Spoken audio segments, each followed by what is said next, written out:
풀리리라 하시고 아멘. 네, 19절까지. 네. 예배를 시작하기 전에 먼저 말씀을 드렸지만 오늘은 우리 교회가 창립된 지 41주년을 기념하는 기념주일로 드리는 예배입니다.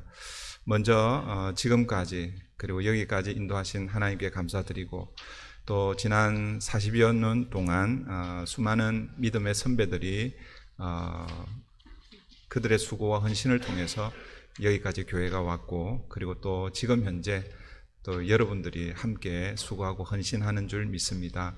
올 한 해도 또 함께 주님의 몸된 교회를 위해서 수고하고 헌신하신 모든 성도님들께 깊은 감사를 드립니다.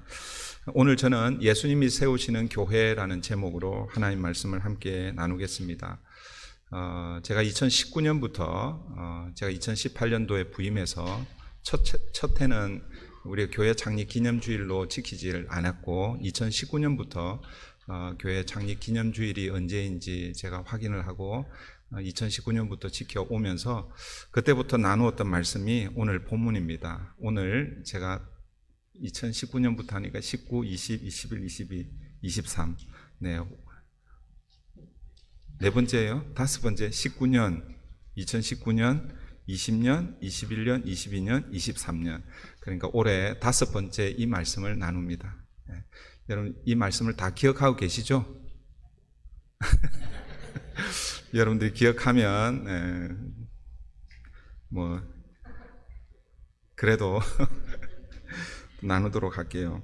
제가 이 말씀을 계속해서 나누는 이유는 예수님이 세우시기 원하는 교회가 뭔지를 우리가 계속해서 튜닝해야 한다라는 것이죠. 그래서 1년에 한 번 정도는 특별히 교회 생일, 어떻게 보면 교회 생일 같은 날인데 이때 하나님께서 예수님을 통해서 세우시기 원하시는 교회가 뭔지 그리고 우리 브릿지 교회는 그 주님이 원하시는 그 교회를 지금 세우고 있는지 이런 부분들을 우리 함께 점검해 보는 그런 시간이 되면 좋겠습니다. 오늘 본문은 예수님께서 빌립보 가이사랴 지방에 이르렀을 때에 제자들에게 이렇게 질문함으로 시작되고 있죠. 13절 보십시오. 예수께서 빌립보 가이사랴 지방에 이르러 제자들에게 물어 이르시되 사람들이 인자를 누구라 하느냐. 예수님의 이 질문에 제자들이 어떻게 대답합니까? 14절 보십시오. 이르되 더러는 세례 요한, 더러는 엘리야, 어떤 이는 예레미야나 선지자 중에 하나라 하나이다. 사람들은 예수님을 어떻게 인식하고 있습니까? 세례 요한, 엘리야, 예레미야 또는 선지자 중에 한 사람으로 생각하고 있다라고 그렇게 대답하고 있습니다. 여러분 예수님에 대한 이 사람들의 평가가 어떻습니까? 잘한 평가입니까? 못한 평가입니까? 여러분 그냥 일반적으로 우리가 생각할 때는 사람들이 예수님을 굉장히 잘 평가하고 있다라고 이렇게 생각할 수 있습니다. 그러니까 예수님을 가리켜서 그 당시에 지금 이제 마태복음 16장이니까 이미 세례 요한은 순교했죠. 헤롯에 의해서 죽었습니다. 그렇지만 예수님이 오시기 전에 가장 인기 있었던 선지자로서 그 사람이 누구였냐면 바로 세례 요한입니다. 그러니까 사람들이 예수님을 누구에 비교하고 있습니까? 세례 요한에게 비교하고 있죠. 그리고 구약의 선지자들 중에서 가장 능력 있는 선지자가 누구입니까? 엘리야 선지자이고 그리고 이스라엘 민족을 가장 사랑했던 그 눈물의 선지자로 알려져 있는 예레미야에 비교하고 있죠. 그리고 또 선지자 중에 한 사람이다라고 이렇게 예수님을 비교하고 있다라는 것이죠. 그러니까 사람들이 예수님에 대한 평가는 나쁜 평가는 아닙니다. 그런데 여러분 이 사람들의 대답을 예수님이 원하시는 대답이 아니었습니다. 만약 예수님이 원하시는 대답이었다면 그 다음 질문을 하지 않았을 거예요. 그죠? 그래서 예수님은 제자들에게 다시 묻습니다. 15절 보십시오. 이르시되 너희는 나를 누구라 하느냐. 그때 베드로가 사실은 오늘 이 마태복음 16장 16절은 베드로의 고백, 베드로의 대답이지만 예수님께서 너희는 나를 누구라 하느냐라고 이렇게 질문했기 때문에 어떻게 보면 제자들의 전체 의견을 모아서 베드로가 대표로 대답했다라고 이렇게 생각해도 틀리지는 않을 것입니다. 그 베드로의 대답이 무엇입니까? 16절 우리 다 같이 한번 읽어볼게요. 시작. 시몬 베드로가 대답하여 이르되 주는 그리스도시요 살아계신 하나님의 아들이시니이다. 교회를 오래 다니신 분들은 다 알고 있는, 그리고 암송하는 그런 말씀이죠. 마태복음 16장 16절 1616. 주는 그리스도시요 살아계신 하나님의 아들이시니이다. 여러분, 이 대답을 들으신 예수님께서 흡족한 그 대답에 베드로를 칭찬하고 있습니다. 17절 보십시오. 예수께서 대답하여 이르시되 바요나 시몬아 내가 복이 있도다. 이를 내게 알게 하니는 혈육이 아니요 하늘에 계신 내 아버지시니라. 예수께서 베드로를 칭찬하셨다라는 것은 베드로가 뭐예요? 대답을 잘 했다라는 그런 의미죠. 이렇게 베드로를 칭찬하신 이후 예수님께서는 처음으로 교회에 대해서 언급하십니다. 여러분, 신약 성경에 교회라는 단어가 제일 먼저 등장하는 곳이, 처음 등장하는 곳이 바로 이 마태복음 16장 이후에, 이 사건 이후에 등장하게 되는 것이죠. 오늘 저는 예수님께서 말씀하시는 이 교회, 예수님께서 세우기 원하시는 교회가 어떤 교회인지 오늘 본문을 통해서 네 가지 정도로 그렇게 살펴보려고 합니다. 첫 번째, 예수님이 세우기 원하시는 교회는 어떤 교회입니까? 내 교회라는 것이죠. 예수님의 교회라는 것입니다. 18절 보십시오. 내가 이 반석 위에 내 교회를 세우리니. 그러니까 예수님께서 이 반석 위에 내 교회를 세우시겠다라고 말씀하시는데, 내 교회란 누구의 교회를 말하는 것입니까? 예수님의 교회를 의미하는 것이죠. 그러니까 여러 번 제가 말씀드리지만 교회는 개척한 목사의 교회도 아니고 또 함께 하는 장로님들의 교회도 아니고 혹은 어떤 유력한 사람이나 처음 교회에 많은 헌신을 했던 그런 사람들의 교회가 아닙니다. 교회는 비록 사람들에 의해서 시작되는 것처럼 보이지만 교회의 주인, 교회는 누구의 것입니까? 예수님의 교회라는 것입니다. 여러분, 왜 예수님의 교회입니까? 사도행전 20장 28절에 의하면 이 교회를 자기 피로 값주고 사신 교회라고 그렇게 표현하고 있습니다. 오늘 본문에서 예수님께서 내 교회를 세우시겠다라고 말씀하시고 나서 처음으로 예수님의 순환 예고, 그러니까 예수님의 십자가에 죽으실 것을 예고해 주셨습니다. 오늘 우리가 읽지는 않았지만 21절을 한번 보십시오. 21절 보시면 이때로부터 예수 그리스도께서 자기가 예루살렘에 올라가 장로들과 대제사장들과 서기관들에게 많은 고난을 받고 죽임을 당하고 제3일에 살아나야 할 것을 제자들에게 비로소 나타내시니. 예수님께서 내 교회를 세우시겠다라고 말씀하시고 나서, 물론 이제 그 전에 예수님을 주와 그리스도로, 그리스도와 하나님의 아들로 고백한 이후 베드로에게 내 반석 위에 교회를 세우시겠다 말씀하시고 난 이후에 처음으로 예수님의 순환, 예수님이 사람들에게 잡혀서 고난을 받으시고 십자가에 죽으시고 그렇지만 3일 만에 다시 살아나실 것을 처음으로 예고하셨다라는 것이죠. 그러니까 이 교회는 예수님의 순환을 통과하지 않고는 세워질 수 없다라는 것이죠. 이 교회는 예수님의 십자가 사건과 별개로 생각할 수 없다라는 것입니다. 그래서 지금까지 교회는 십자가를 그렇게 붙들고 있는 것이죠. 그래서 사도 바울은요, 사도행전 20장 28절에서 피로 값주고 사신 교회라고 이렇게 부르고 있습니다. 그래서 교회는 누구의 교회입니까? 예수님의 교회입니다. 그러므로 우리 브릿지 교회는 누구의 교회입니까? 처음 교회 오시는 분들은 담임 목사가 교회 주인인 걸로 생각하시는 분들이 가끔씩 있어요. 많지는 않지만 처음 이렇게 교회를 이제 잘 모르고 이제 처음 이제 신앙생활을 시작하시면서 담임 목사 누구 있으니까 이 교회는 담임 목사 누구 교회인가 보다 생각하는데 절대로 그렇지 않습니다. 이 땅에 존재하는 모든 교회는 다 주님의 교회입니다. 여러분 기억하십시다. 교회는 주님의 교회입니다. 예수님이 세우시기 원하시는 교회는 첫 번째, 주님이 주인 되는 교회를 세우기를 원하십니다. 두 번째로 예수님이 세우시는 교회, 세우기 원하시는 교회는 어떤 교회인가? 바른 신앙 고백이 있는 교회입니다. 18절을 우리 다시 보시면 예수님께서 베드로를 향해서 이렇게 말씀하시죠. 너는 베드로라라고 그렇게 말씀하십니다.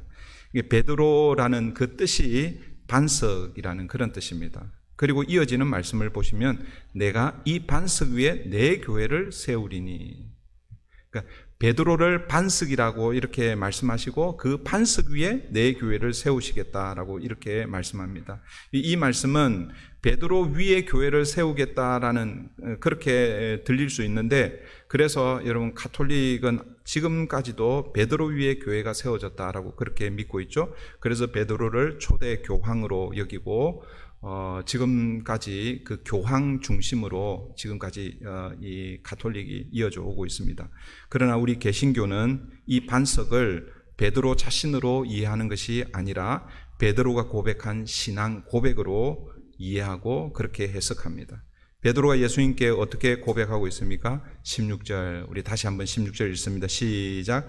시몬 베드로가 대답하여 이르되 주는 그리스도시요 살아계신 하나님의 아들이시니이다. 이 고백 위에 교회는 세워진다라는 것입니다. 이 말씀을 보면 베드로는 예수님을 두 가지로 고백하고 있습니다. 첫 번째는 어떻게 고백합니까? 주는 그리스도시요. 여기서 이 주는 우리말 성경이 그냥 예수님을 높여서 주는이라고 이렇게 번역하고 있지만 원래는 너는 혹은 당신은 이런 뜻입니다. 당신은 그리스도시요라는 것이죠. 예수님을 그리스도로 그렇게 고백하고 있습니다. 우리가 잘 아는 대로 그리스도는 기름 부음 받은 자라는 그런 뜻이죠. 헬라어로 그리스도고 히브리어로는 메시아라고 그렇게 늘 제가 말씀을 드렸죠. 이 그리스도 메시아 원래 의미는 기름 부음 받은 자라는 그런 의미가 있지만, 그러나 이것을 우리말로 번역을 하면 구원자라는 그런 뜻입니다. 그러니까 구원자라는 것은 결국 뭐예요? 우리를 구원하실 분이다라는 그런 의미죠. 어디에서 우리를 구원하시는 것입니까? 죄로부터 구원하신다라는 그런 의미죠. 그래서 마태복음 1장 21절에 보시면 아들을 낳으리니 이름을 예수라 하라. 이는 그가 자기 백성을 그들의 죄에서 구원할 자이심이라 하니라. 예수님을 자기 백성을 그들의 죄, 우리 인간의 죄로부터 구원할 자이심이라라고 이렇게 말씀하고 있습니다. 이게 주는 그리스도라는 그런, 당신은 그리스도입니다. 이 고백은 예수님이 나의 죄 문제를 해결해 주시는 구원자입니다라는 그런 고백이라는 것이죠. 두 번째 고백은 무엇입니까? 주는 살아계신 하나님의 아들이라는 고백이죠. 여기서도 예수님을 가리켜서 당신은 살아계신 하나님의 아들이라는 것이죠. 예수님을 하나님의 아들이라고 고백하는 것이 우리에게는 익숙하죠, 그죠? 우리는 처음 교회를 다녀도 예수님을 하나님의 아들이라고 이렇게 우리가 부르고 있는데, 그러나 이 원래 이 하나님의 아들, 신의 아들은 당시 그 예수님 당시에 누구에게만 불렀던 호칭이냐 하면 로마 황제에게만 붙였던 그런 호칭입니다. 우리는 지금 하나님의 아들이라고 이렇게 번역하고 있지만 영어로 하면 Son of God입니다. 그러니까 Son of God을 우리는 하나님의 아들이라고 이렇게 번역하지만 그냥 일반 사람들은 신의 아들이라고 이렇게 번역할 수 있잖아요, 그죠?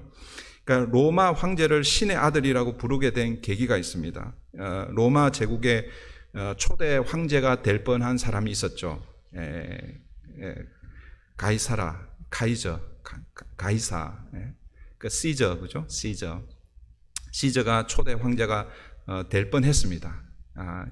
이 로마를 통일하고 나서, 그러니까 통일했다기보다는 로마 정권을 잡고 나서 이 큰 로마를 공화정으로는 다스리기가 힘들겠다 생각을 하고 자기가 황제가 되려고 그렇게 이제 좀 사실은 그 역사적인 사건을 배경을 보면 그런 그 움직임이 있죠, 그죠?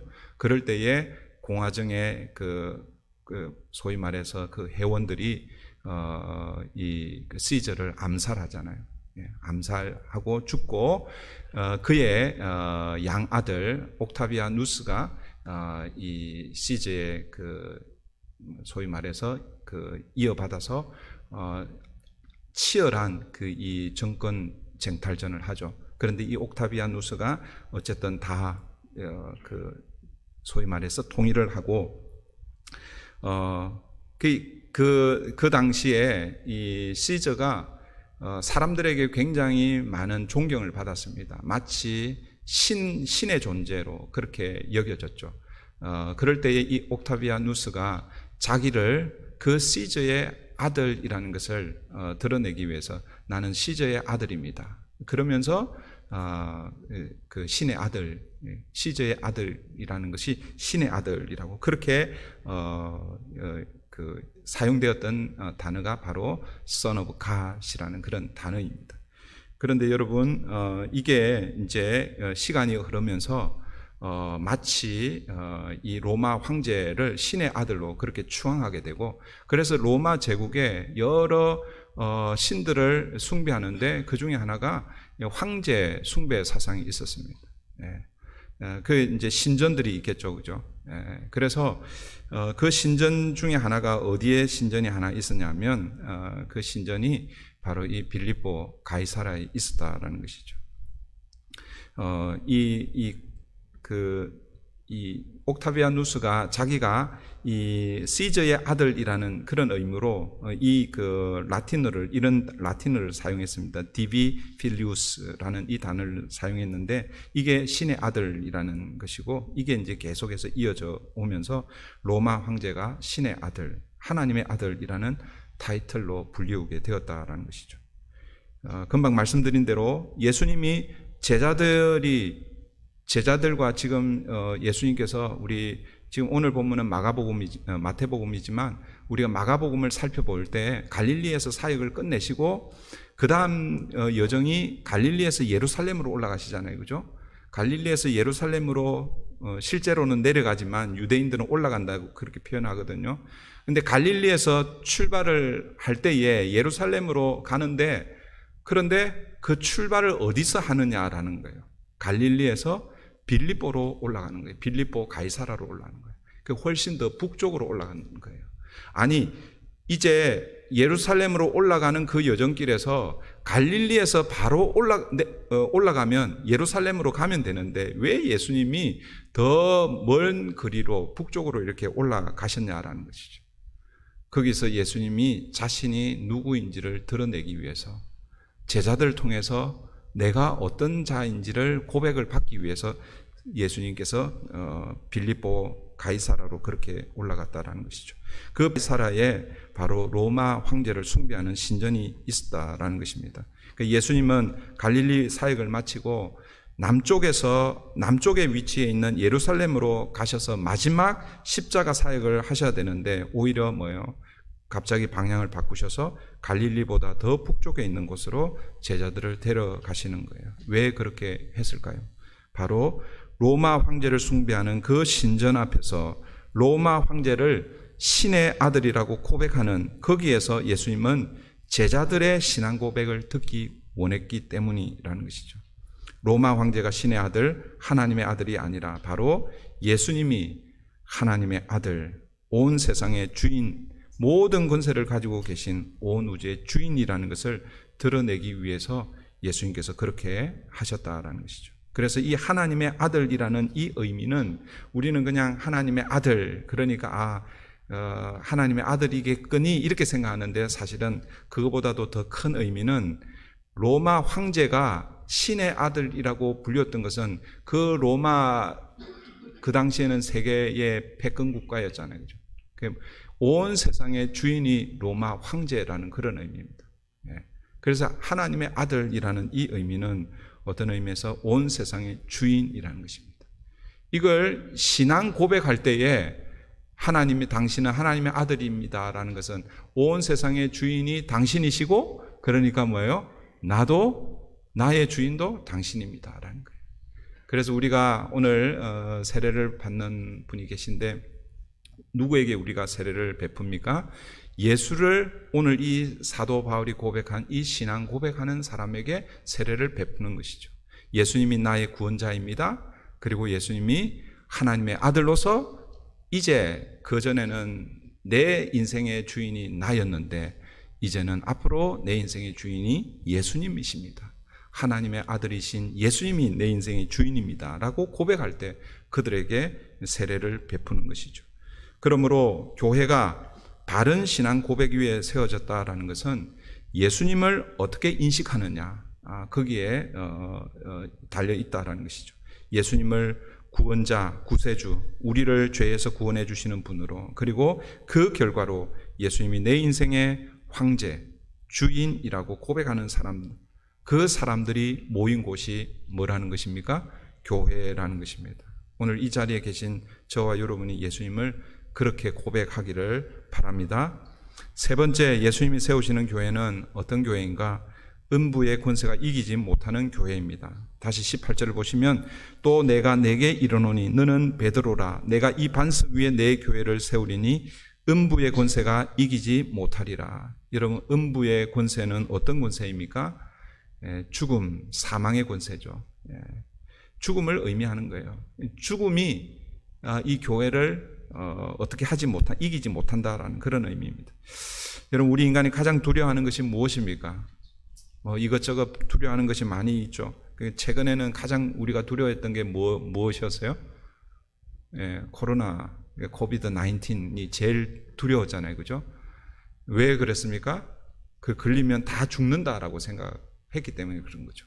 그런데 한 2년, 3년이 지나서 이제 코로나 걸려도 안 죽으니까 그렇게 옛날처럼 그렇게 코로나를 그렇게 두려워하지 않죠. 그죠? 왜 두려워하지 않습니까?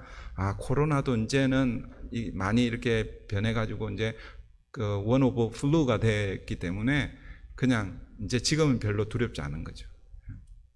그 이유는 뭐냐면 결국은 뭐예요? 죽음 때문이죠. 죽음. 우리 인간이 가장 두려워하는 것이 죽음입니다. 그런데 예수님께서 세우실 교회는 음부의 권세, 죽음의 권세가 이기지 못한다라고 말씀합니다. 왜 그렇습니까? 예수님께서 십자가에서 죽으시고 3일 만에 부활하심으로 죽음의 권세를 이기셨기 때문입니다. 물론 교회는 여전히 핍박을 받기도 하고 고난을 당하기도 하죠. 초대 교회가 그랬고, 그리고 2000년 교회 역사 가운데 시대마다 수많은 교회가 어려움을 당하고 그렇게 했죠. 그리고 지금도 수많은 선교지에서는 예수 믿는 것 때문에 이 많은 위협을 당하고 또 심지어는 죽기도 합니다.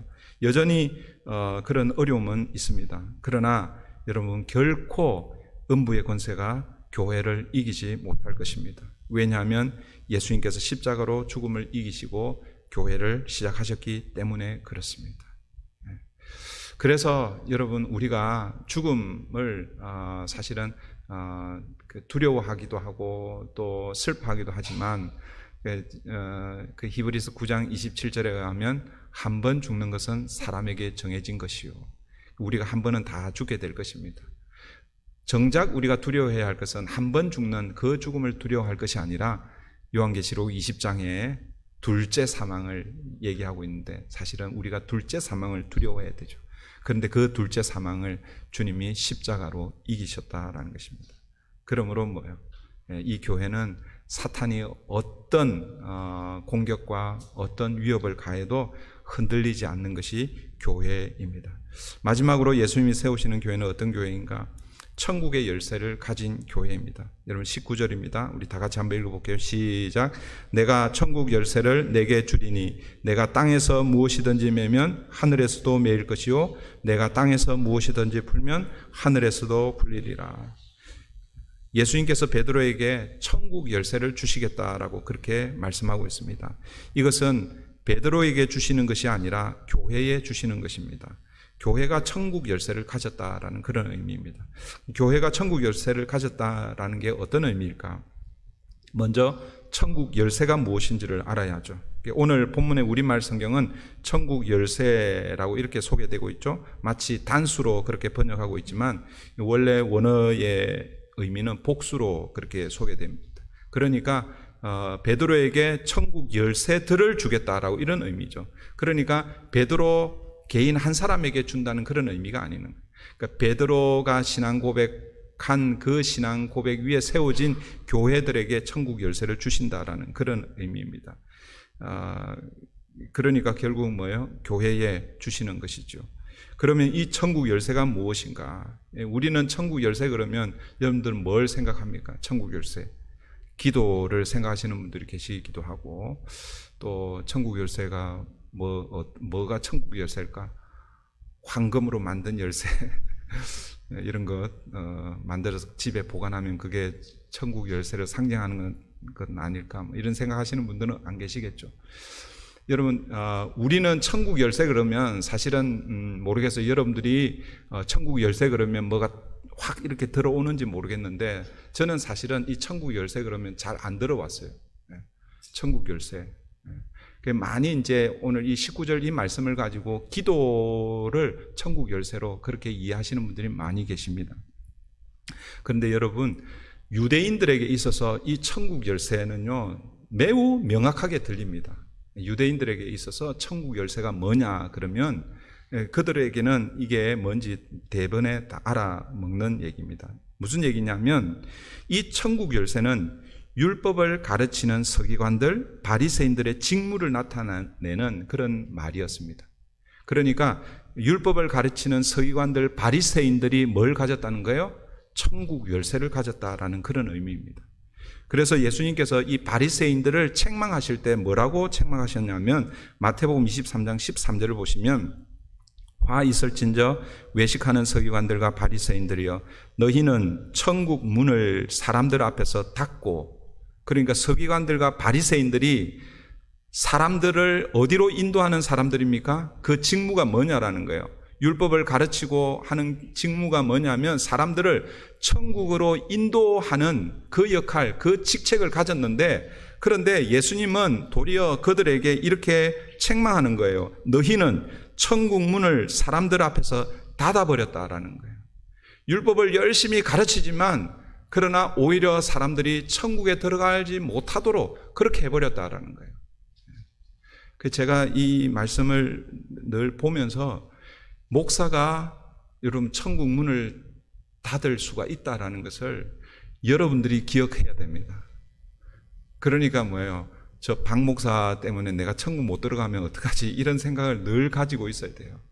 제가 여러분들을 잘못 인도해서 잘못 가르쳐서 박 목사 따라가면 천국 가는 줄 알고 따라갔는데 보니까 그게 어디예요? 절벽이면 큰일 나잖아요.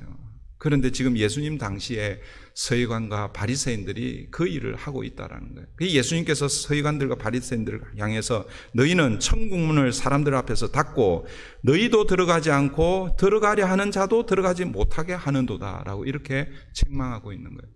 사실은 그냥 이렇게 글로 써져 있지만 매우 무서운 경고의 말씀이죠.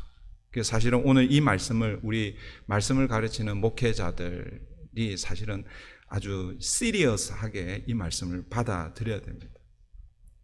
다시 이 말씀이 무슨 의미입니까? 당시 사람들은요, 서기관들 그리고 바리새인들이 율법을 가르치는 그 직책을 가지고 있었다라는 것이죠. 그 말은 천국 문을 여는 열쇠를 가졌다라고 이렇게 생각했다라는 것입니다.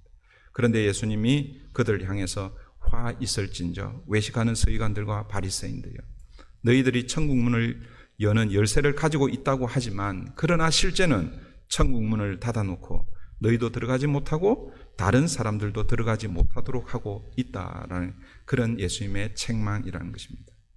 그런데 예수님께서 이제 이 천국 열쇠를 누구에게 맡기고 있습니까?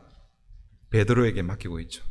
그런데 베드로 개인에게 맡기는 것이 아니라 주는 그리스도시요 살아계신 하나님의 아들이십니다라고 고백한 그 사람들이 모인 그 교회에 지금 하나님 예수님께서 천국 열쇠를 맡기고 있다라는 것입니다.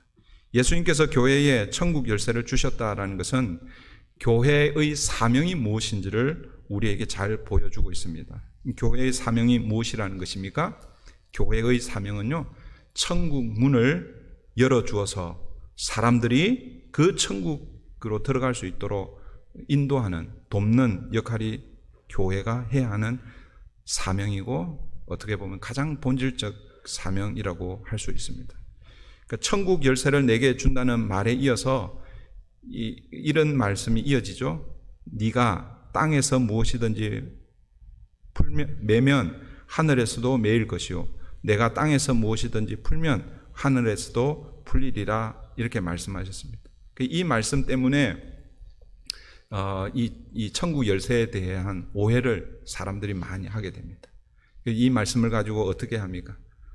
땅에서 기도하면 하나님이 천국에서 문을 열어주시고 또 기도를 안 하고 그렇게 하면 닫는다. 이렇게 우리가 이해를 하는데 이 말씀을 그렇게 이해하면 안 됩니다.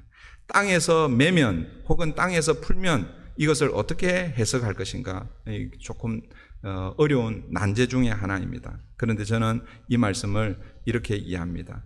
땅에서 매고 땅에서 매면 하늘에서 매이고 땅에서 풀면 하늘에서 풀린다라는 이 말씀은 천국 열쇠를 사용하라라는 그런 의미입니다. 천국 열쇠를 사용하지 않고 가만히 두면 안 된다라는 그런 의미죠. 그러면 이제 우리가 이렇게 질문해야 되겠죠. 그러면 천국 열쇠를 어떻게 사용하는 것인가? 주님께서 우리에게 맡기신 천국 열쇠가 뭐고, 그럼 이걸 우리가 어떻게 사용해야 하는가? 교회가 생겨난 이후에 사도들이 이 천국 열쇠를 어떻게 사용했는지를 보면 알 수가 있는 것이죠. 공식적으로 교회가 언제 생겨났습니까? 공식적으로 교회는요, 많은 학자들이 사도행전 2장 오순절 성령이 임하실 때 그때 교회가 시작되었다라고 이렇게 이야기합니다. 이제 만약에 거기서부터 시작을 한다고 그러면 오순절 성령 강림, 성령을 받고 난 이후에 그 다음에 제자들이 제일 먼저 무엇을 했습니까? 천국 열쇠를 가지고 무엇을 했냐라는 거예요. 무엇을 했어요? 사도행전 2장을 여러분 보시면요, 제일 먼저 복음을 전했어요. 복음을. 그러니까 천국 열쇠는 주님의 십자가, 복음이고, 천국 열쇠를 땅에서 메고 풀고 하는 것은 결국 뭐예요? 그 천국 열쇠를 사용하는 것인데, 그 사용을 어떻게 하는가? 하나님의 말씀, 복음의 말씀을 전하는 것이죠. 예수 그리스도, 십자가에 달린 예수 그리스도를 전함으로, 즉 천국 열쇠, 이 복음을 전함으로 천국 열쇠를 사용하는 것이다라는 것입니다. 사랑하는 성도 여러분, 하나님께서 우리를 교회로 부르셨습니다. 그리고 그 교회에 천국 문을 여는 열쇠를 주셨습니다. 그 열쇠가 뭐라고요? 십자가예요. 십자가. 예수 십자가 복음이죠.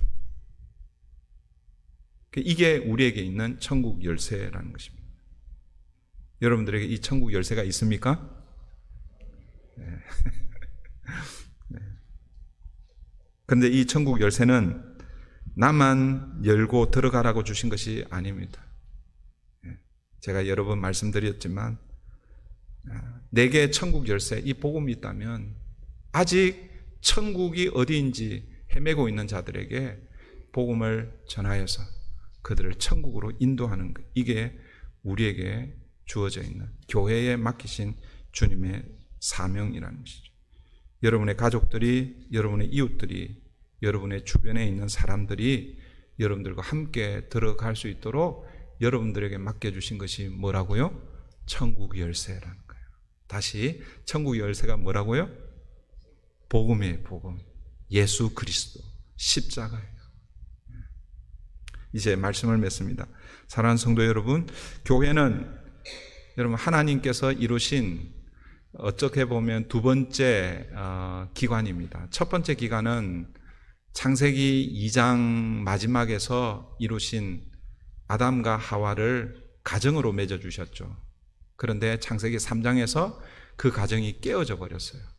그래서 하나님께서 창세기 3장 15절 이후부터 그 깨어진 그 하나님의 가정을 회복하기 위해서 메시아를 약속하시고, 그 메시아 예수 그리스도가 오셔서 새로운 가정을 시작하게 하셨는데, 그게 바로 교회라는 거예요.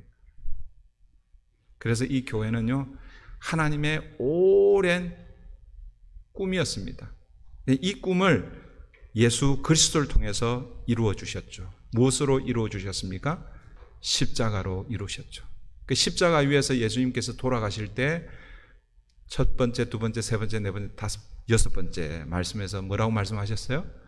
다 이루었다라고 말씀하셨죠. 그 다 이루었다는 그 말에 무엇을 다 이루었을까? 다양하게 표현할 수는 있지만, 창세기 3장에서 깨어진 그 하나님의 가정, 그 가정, 창세기 3장 15절 이후부터 다시 회복하고 다시 재창조하기를 원하시는 그 하나님의 뜻, 그 꿈을 십자가에서 이루셨고, 그리고 성령이 임하심으로 이제는 뭐예요? 비록 예루살렘 교회 아주 작은 교회로 시작되었지만 2000년이 지나면서 지금 여기까지 우리에게 오게 된 것이죠. 예수님의 피로 값주고 산 것이 바로 교회입니다. 그러므로 전체적으로 정리하면 교회의 주인은 누구라는 것입니까? 예수님입니다. 그리고 오늘 저와 여러분이 그 십자가에 달리신 예수님을 어떻게 고백합니까? 그리스도로, 하나님의 아들로 고백합니다. 그렇게 고백하면 하나님께서 우리를 하나님의 가정, 영적 가정으로 우리를 교회로 그렇게 삼아 주시죠. 그리고 그 교회에 하나님 우리에게 두 가지 권세를 주셨습니다. 첫 번째는 음부의 권세가 이기지 못하는 권세를 우리에게 주셨고, 그리고 천국 열쇠, 복음을 우리에게 주셨습니다. 오늘 우리 교회 41주년을 기념하는 이 기념주일에 지난 41년 동안 하나님께서 여기까지 그리고 지금까지 우리를 지켜주신 줄 믿습니다. 주님이 주인이었기 때문에 여기까지 온 줄 믿습니다. 앞으로도 우리 교회는 예수님이 주인이시고 그리고 하나님의 꿈을 계속해서 이어가는 저와 여러분 되기를 바랍니다. 이 시간 우리 계속해서